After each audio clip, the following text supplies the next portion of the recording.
என்ன பண்ண இன்னைக்கு நீ? கை கீழே இருக்கு. நீங்களே பார்த்தீங்களா பசங்களா? பாருங்க, இவன் அந்த அண்ணனை கால் தடி கொண்டு வந்த என் மூஞ்சி மேக்கப் எப்படி மாறி போச்சு. சரிக்கா, உன் மூஞ்சி மாறி போச்சு என் மூஞ்சி. இங்க பாரு ஜாக், நீ என் சேரை பிடிச்சி இழுக்கும் போது உன்னை மன்னிச்சேன்னா மன்னிக்கலையா? மன்னிச்சல. நீ என்ன பண்ணிருக்கணும்? அந்த அண்ணன் பண்ணதுக்கு அந்த அண்ணனை மன்னிச்சு விட்டுருக்கலாம்ல. அந்த அண்ணன் தண்ணி ஊத்துனாரு சொல்லி நீயும் தட்டில் தண்ணி ஊத்துற நல்ல பழக்கமா? அது மாத்திரம் இல்ல, காலை விட்டுட்டேன், அந்த அண்ணன் உளுந்தவன பாரு மூஞ்சி எப்படி ஆயிடுச்சு. உனக்கு என்ன பார்த்தா காமெடி பீஸ் பார்த்தியா? நீ என்ன தம்பி சிரிக்கிற? பாரு நல்லா என் மூஞ்ச பாரு, சிரிக்க. இந்த பாரு ஜாக், இந்த மாதிரி பண்ணக்கூடாது, புரியுதா?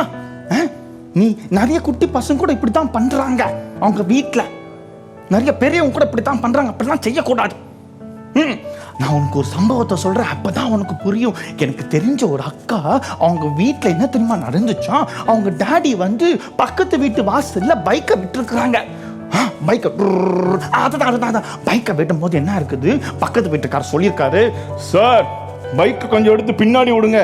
உன்ன சொன்னாரு, ஓகே சார் சாரி தெரியாதனமா விட்டுட்டேன், நான் எடுத்து விட்டுறேன். அவர் எடுத்து விடுறதுக்கு கொஞ்சம் லேட்டானோன்னு அந்த பக்கத்து வீட்டுக்காரர் அவரை பார்த்து, ஏயா நீ வண்டி எடுத்து விடுவியா விட மாட்டியா? சார் கொஞ்சம் பொறுமை.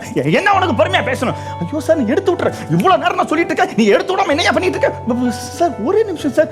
கொஞ்ச நேரத்துல அவருக்கு பக்கத்து வீட்டுக்காரருக்கும் அந்த வண்டி விட்டால அந்த அங்கிள் அவர் சட்டையா பிடிச்சி என்ன தெரியுமா பண்ணாரு, பல்லாரம் அரைஞ்சிட்டாரு.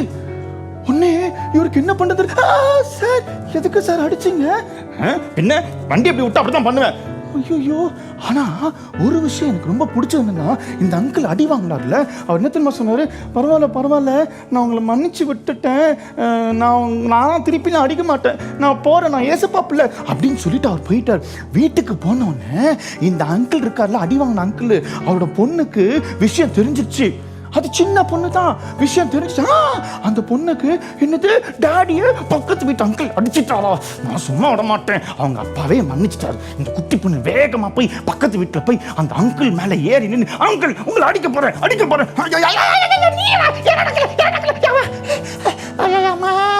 ஏன்டா அப்படி ஜாக்கு பண்ற? போடாடி, உள்ள பண்ண உடம்புல வலிக்குதுடா உன்னால. அந்த குட்டி பொண்ணு அந்த அங்கிள் மேல ஏறி அந்த அங்கிள் மூக்குல குத்திட்டு இருக்குது. அப்போ அந்த அங்கிளுக்கு கோவம் வேகமா போய் வீட்டு வாசல்ல ரொம்ப சண்டையாகி பெரிய பிரச்சனையாகி போலீஸ் ஸ்டேஷன் வரைக்கும் போயிடுச்சு. நீ யோசித்து பாரு தம்பி தங்கச்சி, அவங்க டாடி மன்னிச்ச மாதிரி அந்த குட்டி பொண்ணும், சரி எங்க டாடியை அடிச்சதுக்கு நான் அந்த அங்கிளை மன்னிச்சிட்டேன், இனிமேட்டு அவங்க அப்படி செய்யக்கூடாது, நான் ஏசப்பட்டு பிரேயர் பண்றேன் அப்படி சொல்லியிருந்தா கூட பரவாயில்ல. இந்த குட்டி பொண்ணு போய் சண்டை போட போச்சு, தப்பு தானே? அதனால எவ்வளவு பெரிய பிரச்சனையாச்சு பாத்தியா ஜாக்? ஜாக் இங்க இருக்கியா? பாத்தியா நீ பண்ணது பாரு, அந்த அண்ணனுக்கு எவ்வளவு பெரிய பிரச்சனையாச்சு. என் மூஞ்சில மேக்கப் எப்படி ஆயிடுச்சு பாரு ஜாக். இங்க வா, புரியுதா? இனிமேல் யார் என்ன செஞ்சாலும் அவங்கள மன்னிச்சிடணும், புரியுதா?